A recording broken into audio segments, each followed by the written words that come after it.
Hello, kamusta tayong lahat? I praise my Father, the Creator of heaven and earth, for His amazing love. Basahin natin dito sa Genesis chapter 2 verse 7. And the Lord God formed man of the dust of the ground and breathed into his nostrils the breath of life. And man became a living being because of the Almighty Father. He created us. He breathed into the nostrils of the man para magkaroon ng buhay. And so man became a living being. Nagkaroon tayo ng value because of the Almighty Father. Binigyan niya tayo ng importansya. And so we are His inheritance.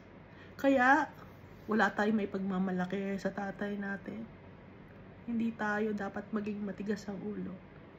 Dahil siya mismo ang gumawa sa atin at kaya tayo nakakahinga, kaya tayo may hininga.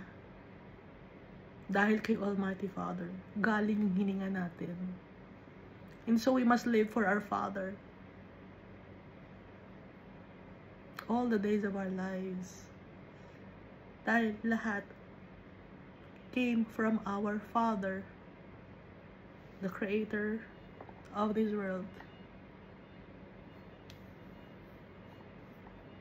And so we must be thankful every day for the blessings. Dapat makita natin yon.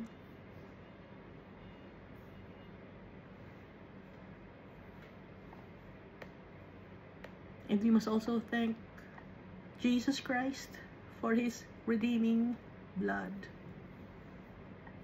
Si Almighty Father, He created us. And Jesus saved us from eternal damnation.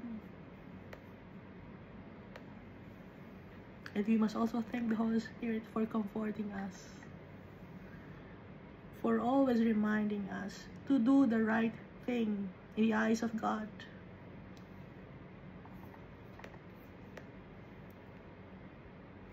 Last time we read, Micah chapter 6. Micah chapter 6. The second to the last chapter of Micah. Kasi hanggang 7 chapters lang ang Micah.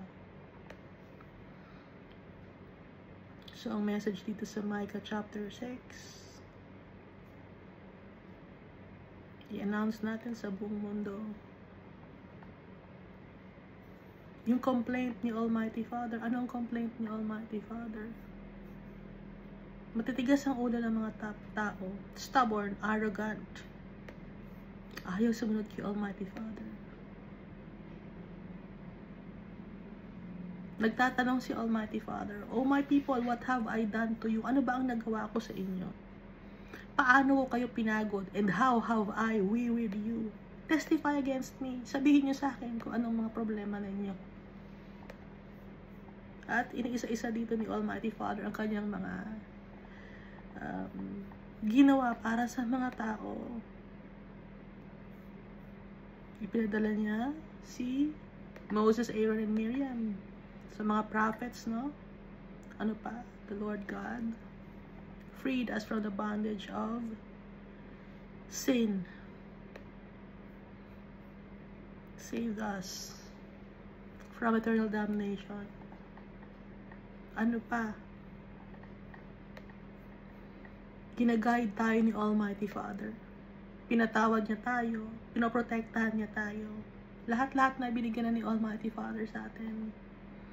Pero hindi natin makita yon. Ang tingin ng tao kay Almighty Father, puro offerings. Pero hindi offerings ang kailangan ni Almighty Father. Dito sa verse 6, paano ba ako makakalapit kay Almighty Father? Nakalagay dito sa verse 6 ng Micah. Magdadala ba dapat ako ng calves a year old? May burnt offerings pa dapat? Matutuwa ba si Almighty Father ng pag magdadala ako ng 1,000 rams?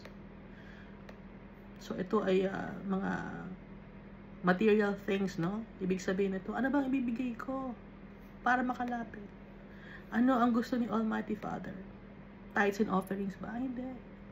Ang gusto ni Almighty Father? Justice, mercy, righteousness, and humble ourselves before our Father. Yan ang gusto ni Almighty Father na gawin natin para hindi tayo maparusahan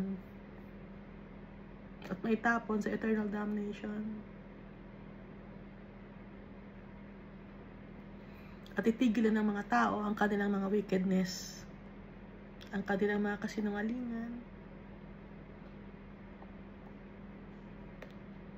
ang kanilang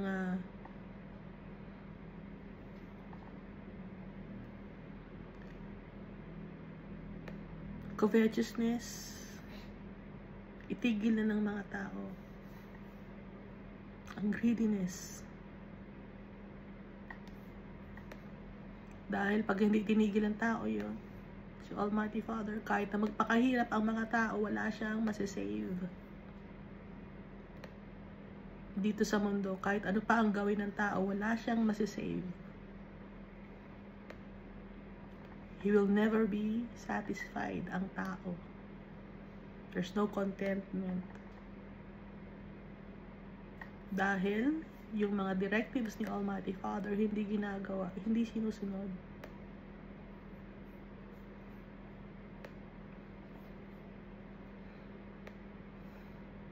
Kaya ang mga tao dito sa mundo ay mapapahiya. Dahil lagi lang silang nakatingin sa mga kayamanan dito sa mundo. Hindi na nakikita si Almighty Father. Kahit ilang beses basahin ang Bible, ilang beses i-share sa mga tao si Almighty Father, hindi nila makita dahil sa iba sila nakatingin sa kayamanan dito sa mundo. They are not satisfied of what they have. They want more material things. And so they will never be contented. Yan ang gagawin ni Almighty Father. At yun nga ang nangyayari. Hindi kontento ang tao sa kung ano ang meron siya. Hindi siya masaya kung anong meron siya.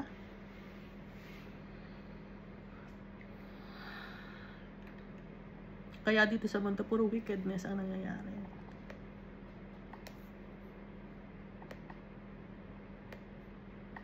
So dito na tayo sa Micah chapter 7. The last chapter of Micah. Woe is me, for I am like those who gather fruits or summer fruits, like those who glean vintage grapes. There is no cluster to eat of the first ripe fruit which my soul desires. Sabi dito sa verse 1 ng chapter 7 of Micah. Nakaka-disappoint. Very frustrating. Bakit? Walang makuhang grapes. There's nothing worthy to be enjoyed and celebrated upon. Yung grapes symbolizes the people.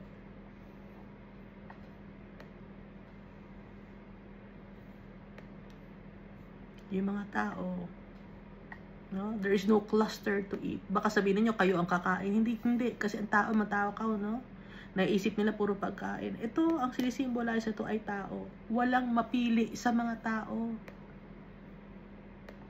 Dahil sa kasalanan. Kaya nga, for I am like those who gather summer fruits, like those who glean vintage grapes. There is no cluster to eat of the first ripe fruit, which my soul desires.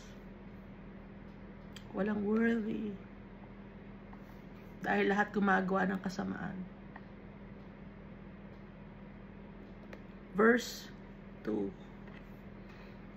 The faithful man has perished from the earth.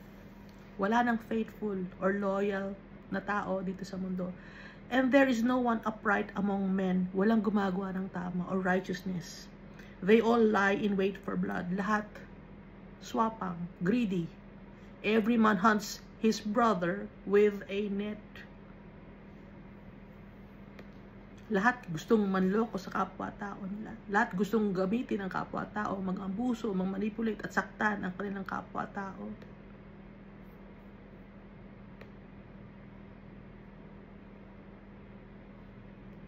Verse 3, that they may successfully do evil with both hands. Hindi lang isang kamay ang ginagawa nila na ginagamit ng tao para makapanakit, kundi dalawang kamay. Ibig sabihin ito, lahat ng ginagawa ng tao ay masama. Lahat ng nasa isip ng tao, puro kasamaan. Tuloy natin ano. The prince asks for gifts. Sino yung prince? The leaders of the land, no? Asks for gifts. The judge seeks a bribe. So, hindi lang ngayon ang hihingi ng bribe ang mga tao or gifts, kahit noon pa. And the great man utters his evil desire. So, they scheme together. Lahat gusto ng kapalit, lahat gusto ng kabayaran. Para maging maganda ang gobyerno, kailangan may bayad to. Para magkaroon ng justice, kailangan bayaran yung judge, bayaran yung mga police, bayaran yung mga nasa military para maging maganda ang kanilang serbisyo. And great man utters his evil desire. Ano yung great man? Yung pagsasabing great man, ito yung tao na may malaking contribution sa society. Gaya ng mga inventors or mga doctors, no? Or mga taong nakapag-aral. So lahat masama ang nasa isip, lahat corrupt. Religious leaders corrupt, leaders in the society corrupt, judicial system, yung mga judge, mga tsaka yung mga nagpapatupad ng batas, yung government corrupt, yung great man, yung mga pangkaraniwang tao na may mga contribution sa society, corrupt din. Lahat gumagawa ng kasamaan. Lahat magkakakonsyaba. Hindi niyo ba napapansin? Mga businessman, kakonsyaba, mga police. Kakonsyaba ang gobyerno. Kakonsyaba ang judge. Kakonsyaba kung sino-sino man ang nasa posisyon.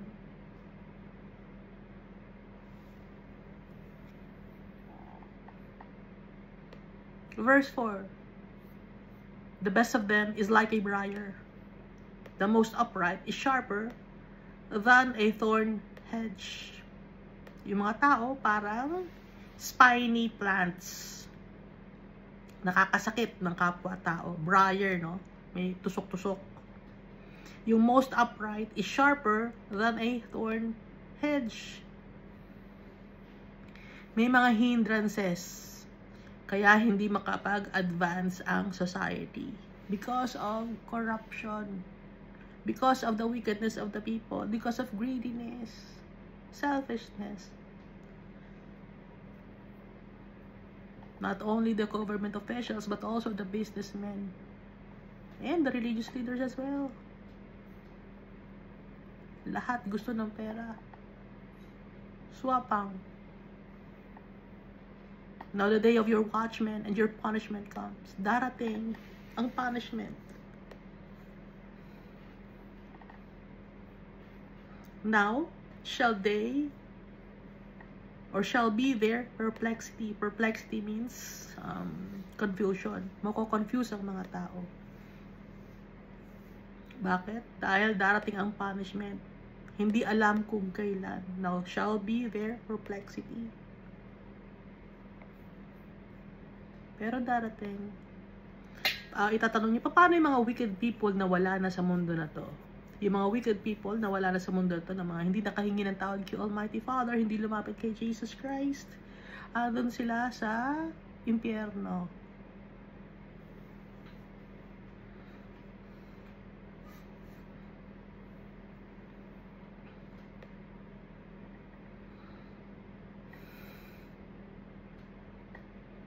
Kaya lang tayo makakapunta sa heaven, sa bahay ng ating tatay, kay Jesus Christ. Kaya lang tayo makakapunta sa kanilang lugar. Kung magpapakumbaba tayo, anong sabi? Justice, mercy, righteousness. Humble ourselves before our Father. Pero kung hindi yon ang ginagawa natin, nasa impyerno. So, kung may mga kamag-anak tayo na wicked people, hindi nyo naman naaminin na kamag-anak nyo ay wicked people, di ba? Dahil nakikinabang din kayo sa mga bagay na kung anong meron sila. At yun din ang magiging dahilan kung bakit mapupunta kayo sa impyerno.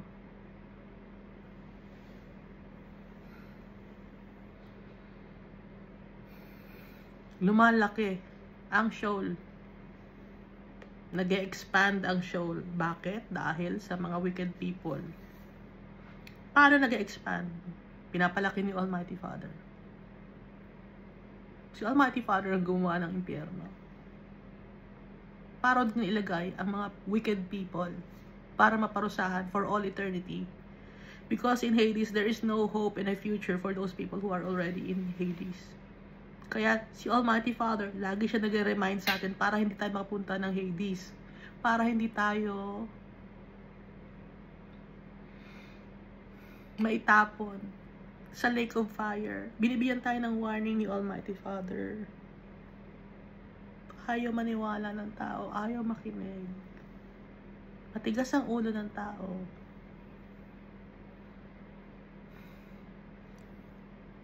At ang tao, pag nag-decide na sa katigasan ng ulo nila, saka sila ngayon hihingi ng tawad pag nasa impyerno na sila. Wala na. Kakalimutan sila ni Almighty Father. Ang mga souls na nasa impyerno, kinalimutan na ni Almighty Father. Ngayon may chance tayo. Why not return to our Father now? Why not believe His words? Why are we so obstinate? Because hindi ito ang nakagisna ninyo, hindi ito ang tinuro sa inyo ng inyong mga magulang, ng inyong mga customs and traditions. Ganun ba yun?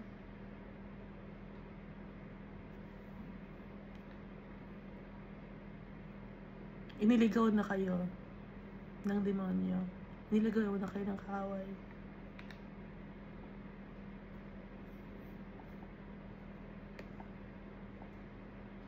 Sino lang magkakaroon ng eternal life? Magtitiwala kay Jesus Christ, John 3:16, di ba? Ngayon, kung ibang pagtitiwalaan ninyo, hindi si Jesus Christ, hindi kayo magkakaroon ng everlasting life. You must remember that Jesus Christ is the one writing our names in His book of life.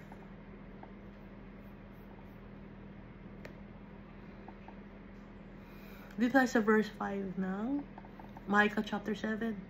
Do not trust in a friend. Do not put your confidence in a companion. Guard the doors of your mouth from her who lies in your bosom. Mahirap magtiwala. Mahirap magtiwala. Nakalagay dito sa Bible.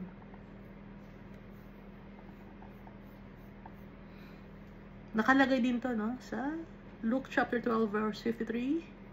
At saka sa Matthew chapter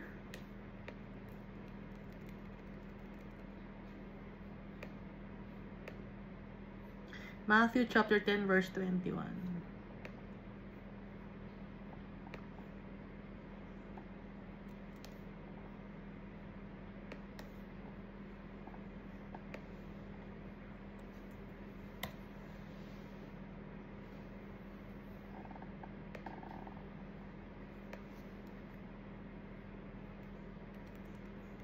Pero basahin natin dito sa Mark chapter 13 verse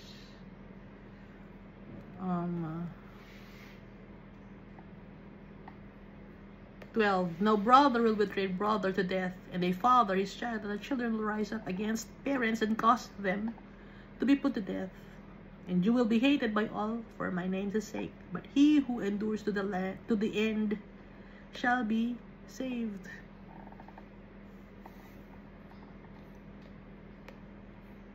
So may mga tao na inaayawan ang kapwa-tao nila because we trust in the Almighty Father. People persecute us. Iba ang tingin nila sa atin because we trust in our Father and Jesus Christ and the Holy Spirit.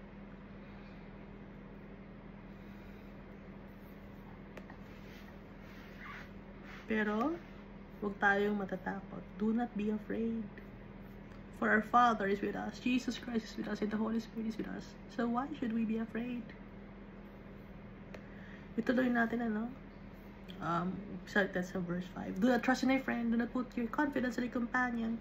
Guard the doors of your mouth from her who lies in your bosom. For son dishonors father. A daughter rises against her mother. Daughter-in-law against her mother-in-law. A man's enemies are the men of his own household.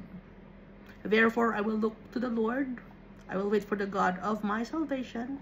My God will hear me. Sino ang pagtitiwalaan natin? Si Almighty Father. Bakit nabanggit na for son dishonors father, daughter rises against her mother, daughter-in-law against her mother-in-law, and man's enemies are the men of his own household? Kasi may mga tao na hindi naniniwala sa atin dahil we are followers of Jesus Christ. Pinipersecute tayo, no?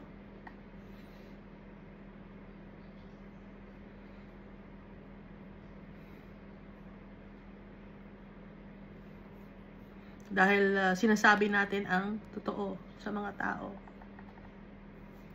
Nagagalit ang mga tao sa atin dahil nagsasabi tayo ng totoo. So, huwag tayong matatakot dahil kung si Jesus nga kinainisan ng mundo na to, tayo pa ba? Kaya anong gagawin natin? Therefore, I will look to the Lord. I will wait for the God of my salvation. My God will hear me. So instead of setting our eyes on the people na nagmamock sa atin o pinagtatawaran tayo o pinapersecute tayo, saan natin isiset ang eyes natin kay Almighty Father? Doon tayo titingin sa Kanya. Dahil siya ang ating salvation. Dahil diringgin tayo ng tatay natin. Papakinggan tayo ng tatay natin.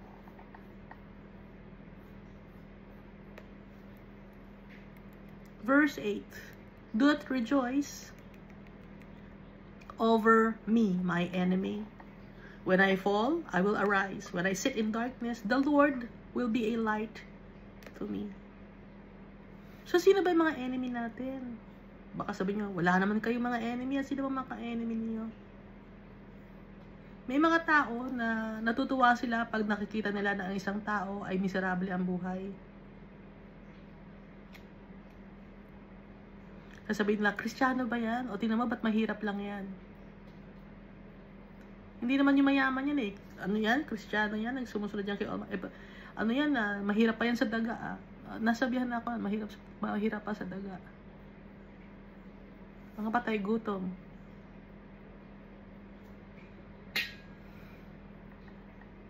Pero hindi tayo dapat mapanghinaan ng loob. Dahil yung tatay natin, the Lord will be a light to me. He is our hope. Napagwawagian natin ng mundo na to dahil napagwagian ni Jesus Christ ang mundo na to.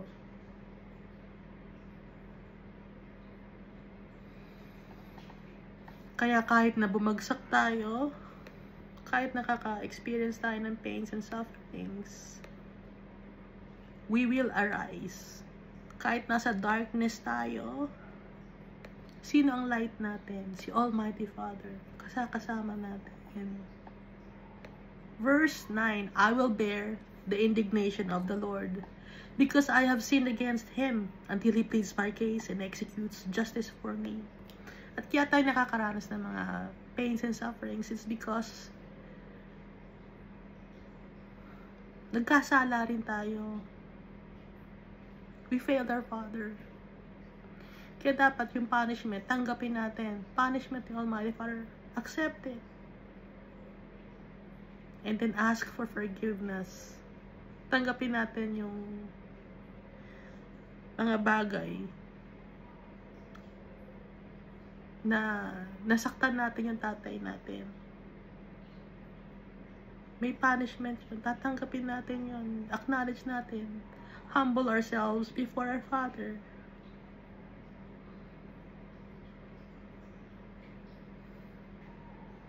Dahil si Almighty Father, bibigyan niya tayo ng justice. Naging disobedient tayo. Lahat tayo. Kaya kung nasaan man tayo ngayon, it is the result of our transgressions. Hindi mo man alam na lahat pala ng nararanasan ng mga pains and sufferings, resulta to ng ating mga kasalanan. Hindi mo man ikaw aware. Hindi ka aware. Pero lahat, resulta ng ating mga kasalanan. Kaya yung pain na nararanasan natin, dahil nakasakit din tayo ng tao, maging isang learning curve para matuto tayo. Nang sa ganon, hindi na natin ulit gagawin ang pananakit ng kapwa-tao. So, unti-unti tayong binabago ni Almighty Father. Kagaya ni Jesus Christ. Si Jesus Christ, kahit hindi siya nagkasala, naka-experience siya ng pain and suffering. Tayo pa ba? Puro kasalanan ang ginagawa natin. Kaya nag-set si Jesus Christ ng example. And so His name, the name of Jesus, exalted above all names by our Father. Kaya nga dito sa verse 9, I will bear the indignation of the Lord because I have sinned against Him until He pleads my case and executes justice for me. He will bring me forth to the light. I will see His righteousness. Dahil sa kasalanan natin, naka-experience tayo ng pain, natututo tayo ngayon at nakikita natin yung kabutihan ni Almighty Father. Dahil sa pain na naranasan natin, nagiging humble tayo.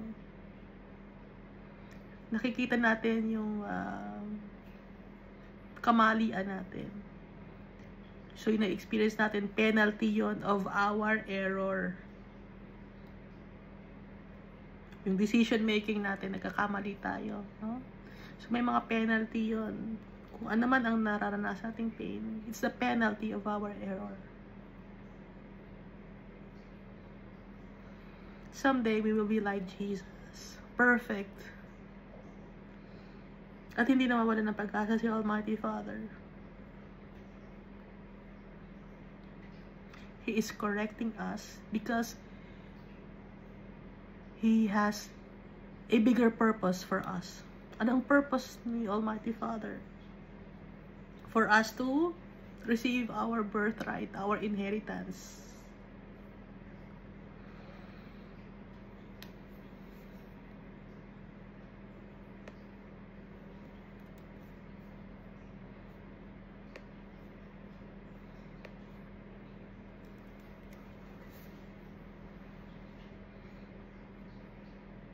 Dito sa Deuteronomy chapter 30, verse 3 to 1, that the Lord, your God, will bring you back from captivity and have compassion on you and gather you again from all the nations where the Lord your God has scattered you. Si Almighty Father. Pinarusahan tayo. Pero i-gather niya ulit tayo.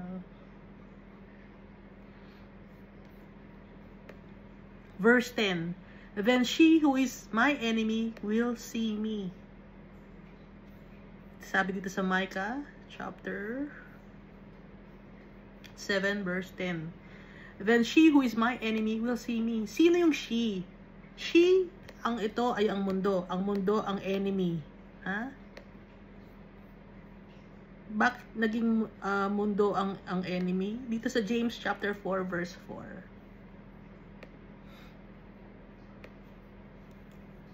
Kasi yung kalakaran ng mundo ito wicked, no? So James chapter 4 verse 4. You adulterous people, Don't you know that friendship with the world means enmity against God? Therefore, anyone who chooses to be a friend of the world becomes an enemy of God. So, sino ang kaaway ni Almighty Father? Ang mundo na to, dahil ang mundo na to, ang kalakaran ng mundo na to ay kadumihan. Ayaw i-acknowledge yung Almighty Father. Ito, New King James Version, James chapter 4, verse 4. Adulterers and adulteresses, do you not know that friendship with the world is enmity with God? Whoever therefore wants to be a friend of the world makes himself an enemy of God. So, meron ba mga tao na kaibigan nila ang mundo? Meron. Yung mga tao na gusto maging sikat sa buong mundo. Sila ang kaaway ng Almighty Father. Bakit yung mundo kasi na to, yung kalakaran ay madumi. Puro greediness, selfishness, kasinungalingan. Para sumikat ka, ano ang gagawin mo? Para yumaman ka, anong gagawin mo? Para magkaroon ka ng power, anong gagawin mo? Lahat may tinatapakan ng tao. Lahat may sinasaktan ka. Kahit sarili mo sinasaktan mo para lang sa mga bagay na makuha mo. Power, wealth, and fame. Kaya, magiging kaaway ka ni Almighty Father. Tuloy natin ang verse 10.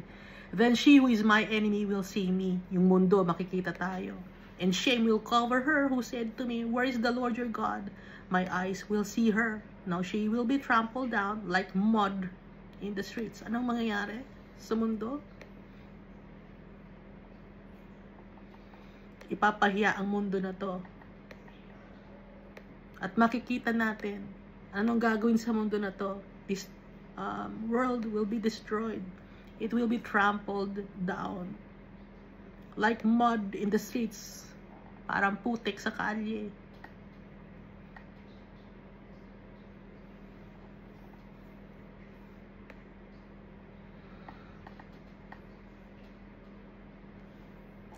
So itong mundo na to dudurugin, no? I-renovate. Pero hindi ito totally na mag-disintegrate. I-renovate ni Almighty Father. Yung mga tao na nakikiayon sa mundo na to, nakikisabay sa agos, no, ng mundo na to, sila ang mapaparusahan. So, hindi tayo dapat pakisabay sa agos ng mundo na to. So, sino ang susundin natin? Si Almighty Father, si Jesus Christ. Ang Holy Spirit na nag-remind sa atin. Verse 11, in the day when your walls are to be built, in that day, the decree shall go far and wide. Nung ginawa itong mundo na to, nag-exist na rin ang law. At itong mundo na to, it will advance and will become developed. Kaya nga in the day when your walls are built, itong mundo na to, ang pinatutungkulan, in that day, the decree shall go far and wide. Ano yung decree na yon? Yung batas, yung law ni Almighty Father, ipapatupad. Kasi sino ba ang gumawa ng mundo na to? Si Almighty Father. Kaya nga yung law ng mundo na to, saan naka-based yung law ng mundo na to? Do not murder. Bawal kang, hindi ka pwedeng manirang pure, ididemanda ka, hindi ka pwedeng pumatay ng tao. Saan naka-base lahat yon? Base yun lahat sa kay Almighty Father. Kasi lahat ng goodness galing kay Almighty Father. On our own, wala tayong goodness. Kadumihan ang meron tayo. Verse 12, in that day, they shall come to you from Assyria and the fortified cities, from the fortress to the river, from sea to sea and mountain to mountain. From Assyria and the fortified cities, or Aray Mazor. Aray Mazor means strong wound or great injury. Assyria symbolizes kasalanan, no? Nagkasala ka, nagkaroon ka ng great injury. At there's a great injury, hahanap-hanapin mo from sea to sea and mountain to mountain. Fortress to the river. Yung river na binabanggit dito is Euphrates River.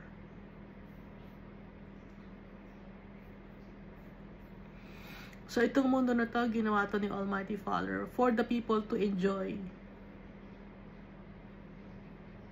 To utilize the things of this world. Pero anong ginawa ng tao? Ginamit nila sa kanilang selfishness. Ginamit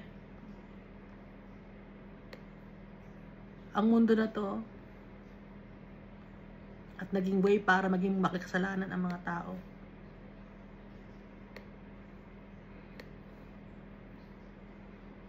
Nagpatangay ang tao sa mundo na to. Sa mga bagay na nakikita ng mga tao. Akala kasi ng tao, forever na silang titira sa mundo na to. Hindi.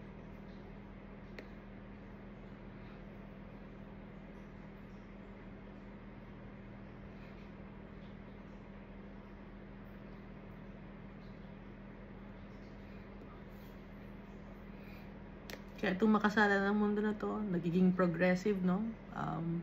Nag-a-advance yung technology ng mundo na to.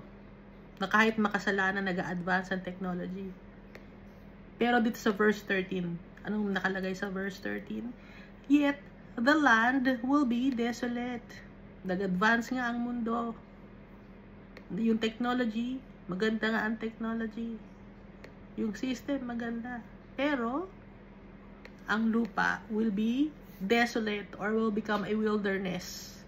Because of those who dwell in it and for the fruit of their deeds. Dahil sa mga taong nakatira dito, pati na rin sa kanilang fruit of their deeds. Ano yung fruit of their deeds? Ginagawa ng mga tao. Puro kasalanan. Wicked ways. Kaya itong mundo na to, it will be desolate. Barren land. Wasteland.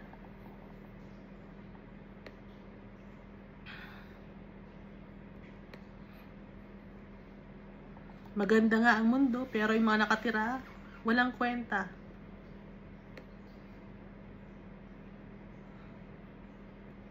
Puro mga kasamaan ang ginagawa.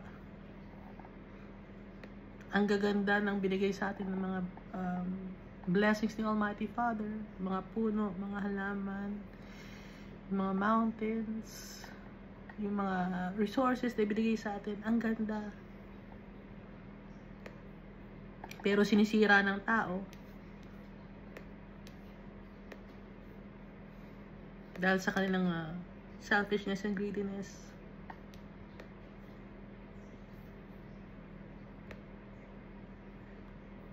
Verse 14. Shepherd your people with your staff. Ano ibig sabihin shepherd your people with your staff?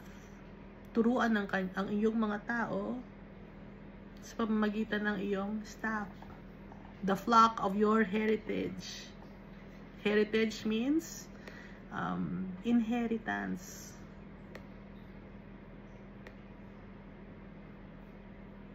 Turuan ang mga tao. I-guide ang mga tao. Teach the people the ways. No?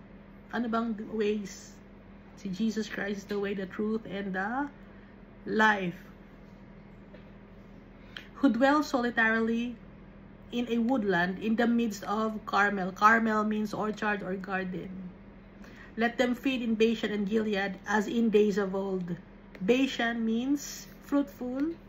Gilead means heap of testimony. So let the people be fruitful and become a living testimony of the goodness of the Almighty Father.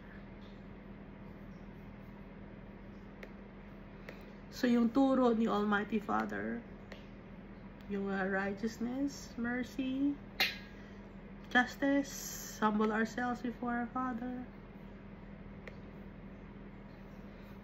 Dahil tayo ang kanyang heritage. Tayo na mga nakatira dito sa mundo. Tayo na mga followers of Jesus Christ and the Almighty Father. We've been set apart from the rest of the world. Iba tayo.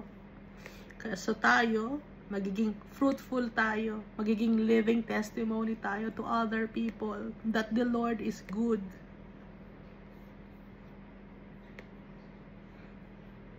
Na kahit na itong mundo na to ay desolate, barren land, may mga wicked people, maging iba tayo.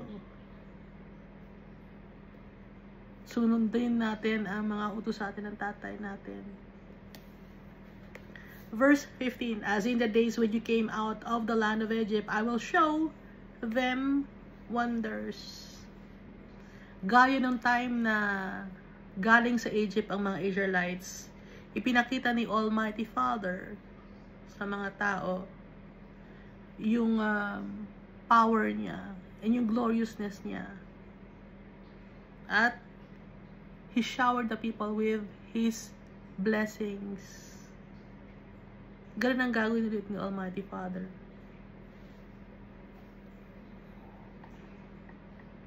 Papatawarin niya tayo sa ating mga kasalanan. We will be saved from the clutches of sin and shame. Verse 16, the nations shall see and be ashamed of all their might. They shall put their hand over their mouth, their ears shall be deaf. So ang mga wicked people, the arrogant, the boastful, the prideful people, the liars,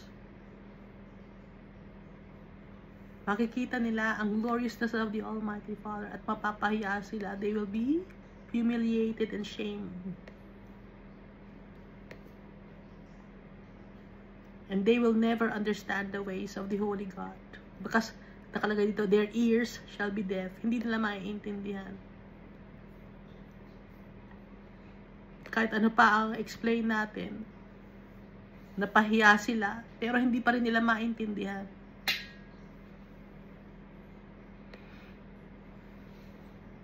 Yung kabaitan ni Almighty Father. So ano ngayon ang mangyayari? Sa verse 17, they shall lick the dust like a serpent. They shall crawl from their holes like snakes of the earth. They shall be afraid of the Lord our God and shall fear because of you.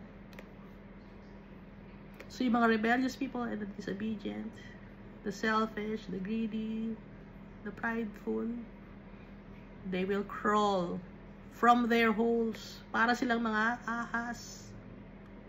Gumagapang sa takot dahil kay Almighty Father. Dahil sa kahihiyan. Pero hindi nila maintindihan.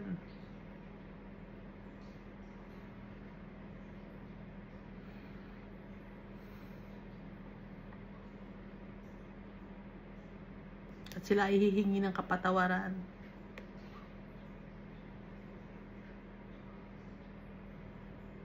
Gaya natin, no? Gumagapang tayo sa paghingi ng kapatawaran kay Almighty Father. Dahil sa takot natin kay Almighty Father. Wala tayong mapupuntahan. Wala tayong mapagtitiwalaan. Si Almighty Father, si Jesus Christ, sila lang mapagkakatiwalaan natin.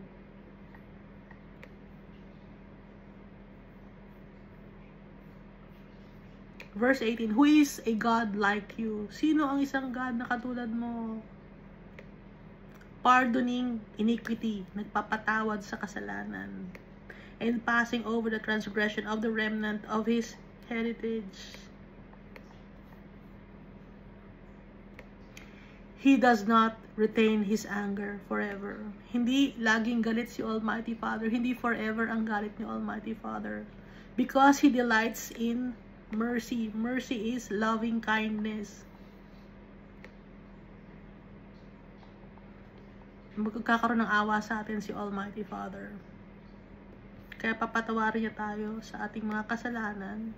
Dahil pag nagpapatawad siya sa ating mga kasalanan, natutuwa siya. Dahil humihingi tayo ng kapatawaran sa Kanya. Nawawala ang galit niya. Si Almighty Father, yung tatay natin. Our Father is good. His heart is good.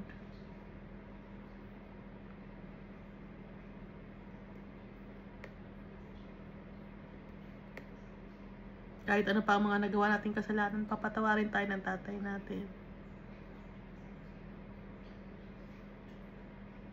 Because He is good. He's merciful. Because of His loving kindness. Verse 19. He will again have compassion on us and will subdue our iniquities. You will cast all our sins into the depths of the sea. So si Almighty Father, magkakaroon siya ng awa sa atin. He will pity us, forgive us from all our forgive us for all our transgressions, at tatanggalin niya ang ating mga kasalanan. Saan niya ilalagay ang ating mga kasalanan? Tatanggalin niya at itatapon niya sa isang malalim na dagat, into the depths of the sea. Ibig sabihin, kakalimutan ni Almighty Father ang ating mga kasalanan. Pag pinatawad tayo ni Almighty Father sa ating mga kasalanan, tayo ay parang brand new. Malinis na malinis tayo.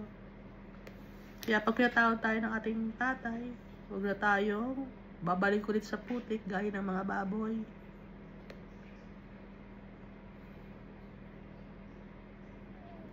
Dahil yung mga baboy, diba? Bumabalik ulit sa putikan. Nalinis na,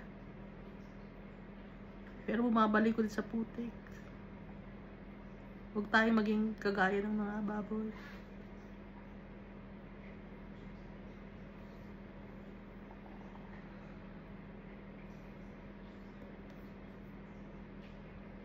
Lahat ng kasalanan, papatawarin ni Almighty Father. Pero of course, merong, yung mga kasalanan natin, merong mga penalty yon. Pero papatawarin tayo ni Almighty Father. Pero yung mga nagawa nating kasalanan, may mga ano kasi may mga resulta, no? Or repercussions.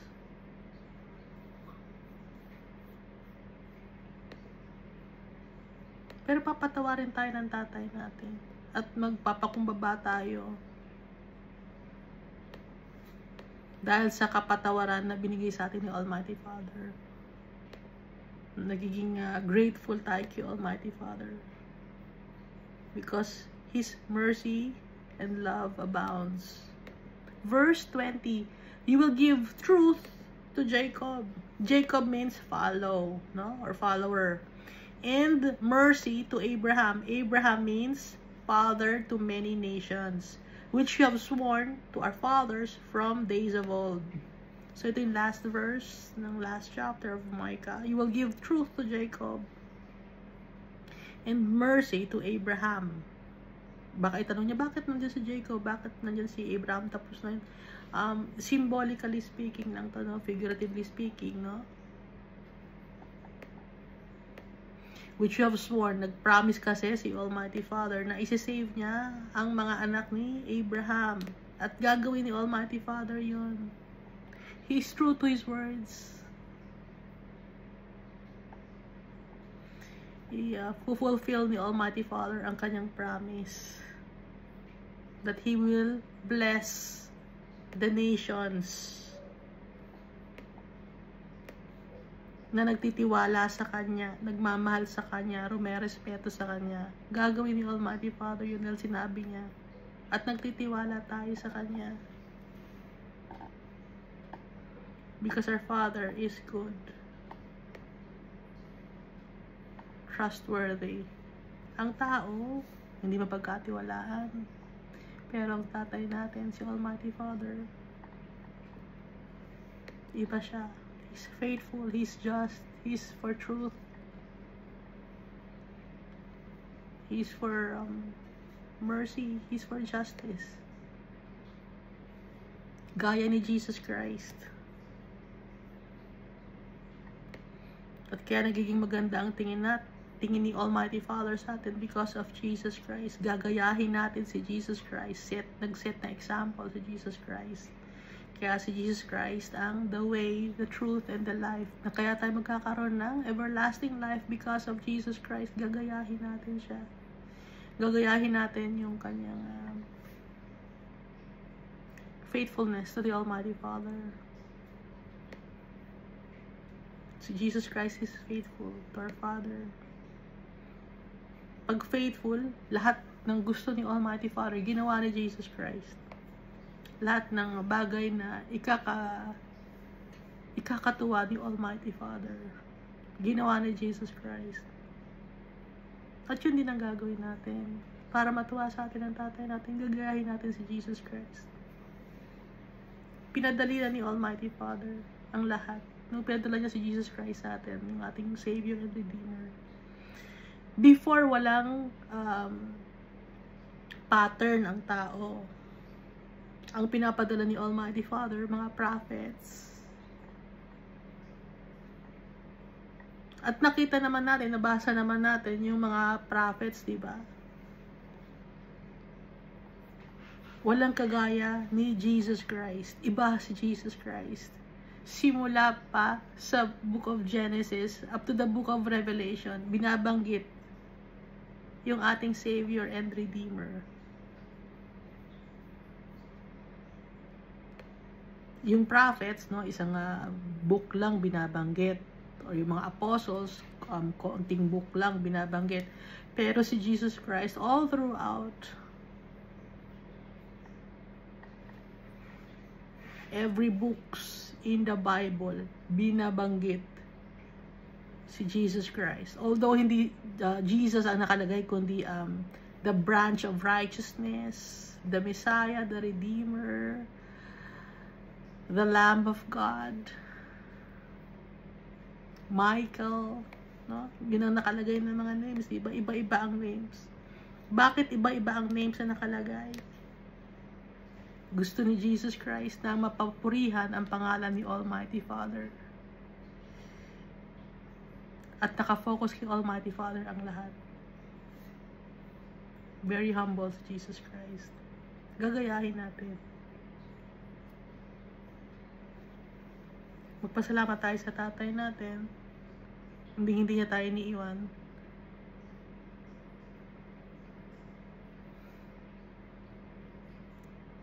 At kasama natin siya for all eternity. At si Jesus Christ, yung kingdom niya, it will never end. Because of His faithfulness to our Father.